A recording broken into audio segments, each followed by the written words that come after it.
Hi and welcome to Real Talk with Lani. For today's episode, I will be discussing about how to survive in the world of Reels. Ano nga ba ang Reels and why is it trending nowadays? Reels is a video platform in the social media app Facebook. It is where you can connect with people, interact with communities, make new friends, showcase your talent or creativity, and eventually earn money. I will give you 4 important points on how to guide you as you walk through the world of Reels. First and most important is read and understand carefully the community standards. Where can you find it? Hit your menu. There you can find help and support. After clicking it, you will find terms and policies. Then after hitting terms and policies, you will find their community standards. Mas mabuti ho na kayo ang magbasa at intindihin sa sarili ninyo kung ano yung mga nakalpaloob doon na mga bawal at yung mga pwede lang na inaalaw ni Meta na i-upload sa Facebook. Why am I emphasizing it? Kasi po para hindi tayo ma-pressure and mag-panic na ay sabi ni ganito, ganito daw dapat ang gawin natin. Sabi naman ng isang content creator, bawal daw itong gamitin. So para ho hindi tayo magkaroon ng misinterpretation, mas mabuti na tayo na lang ang umintindi para po pag nagkaroon ng aberya, wala tayong ibang sisisihin kundi sarili lang natin. Second, authenticity. So what is authenticity? Makikita nyo ho yan sa standards ni Meta. They are also advocating for authenticity. So first, in uploading your or creating your videos, you have to create it on your own. Dapat kayo yun eh. Kayo yung subject, nandun kayo. So big no-no kay Meta or Facebook yung you will grab someone else's video and then recreate it to make it look like it's your own. So, wag ho nating gawin yon. Mas gusto ho ni Meta rin na directly tayo mag-upload sa Facebook. Do not edit it anymore on any application. So, mas gusto rin ho ni Meta na yung naririnig yung boses natin, act naturally, and then avoid using any music or background music muna. Then, authenticity also comes when you leave comments. So when you engage in other profile or accounts, make it sure na yung parang you are establishing a real conversations with them. Like you are having a genuine conversation. So for example, if your friend uploaded Eiffel Tower, do not just leave a comment like enjoy and be safe. No, so do not iwasan natin yung paggamit sa mga autofill messages. What is more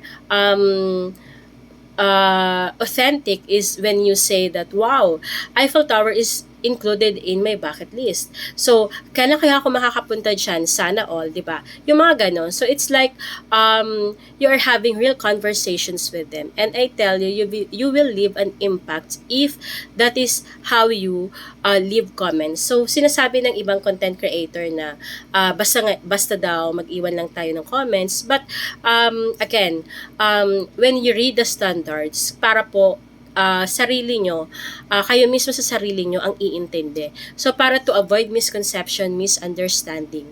Then, after authenticity, third point is consistency. How do we show consistency?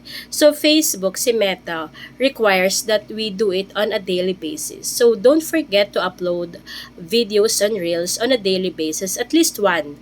Okay? So, at least one. Para mafe-feel ni Meta yung presence or yung enthusiasm natin into being a part of Reels.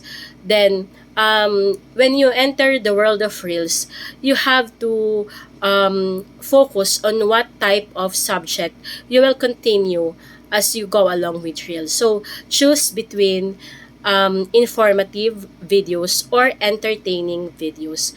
You can do both at first. Then, tingnan nyo na lang kung saan kayo mag-excel or saan yung magti-trending ninyong videos.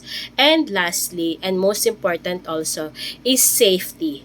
So, why am I including safety? Because I have also seen a lot of videos or videos uploaded by content creators saying na nawala yung pinaghirapan nila because someone hacked their accounts or like your account has been locked up.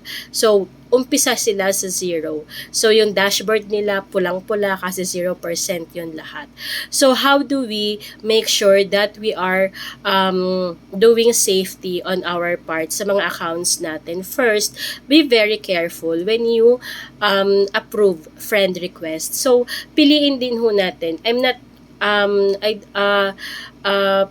hindi tayo yung ibang content creator, syempre parang approve lang ng approve. So, on my part, to secure safety, we have to be vigilant also. Kasi merong mga fake accounts, fake social media accounts. Like, how do you recognize na fake yung accounts nila? Syempre po, content creators tayo. So, we have turned on our accounts into professional mode or naka-public tayo eh. So, there they can see sa profile natin yung mga latest videos uploaded natin or kung ano-ano. So, marami. Pero yung iba ho, makikita ninyo na profile pictures lang nila yung naka-upload. So, maging alerto ho tayo pag ganun yung nakita ninyo.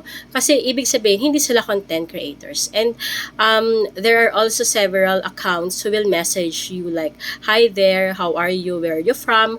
So, ayan, red alert na ho yung mga yan. And then, meron din naman hong ibang accounts na like family nila yung nakapost sa background profile or sa profile pic nila, but then when you browse through their accounts or their profile, medyo obscene yung mga makikita ninyo, like may nudity. So, mag-ingat ho tayo kasi pwedeng hacked accounts yon, and then baka yung account naman natin yung ma-hack. So, masasayang ho yung pinaghirapan natin. So, sabi nga, take it slowly but surely. Wag ho tayong mag-unahan. Okay? So, take it one step at a time. So, mas mabuti yung nag-iingat ho tayo para hindi masayang yung pinaghirapan natin. So, I'm sure na sundin lang natin itong 4 points na binigay ko. Makaka-survive tayo sa mundo ng Reels. So, remember, RACS, okay? R, read and understand community standards. A, for authenticity. C, for consistency. And S for safety. So that's it, guys. I hope that what I've discussed will somehow guide you, and somehow you've learned in my discussion. So bye for now, and stay tuned for the next episode of Real Talk with Lani. Thank you.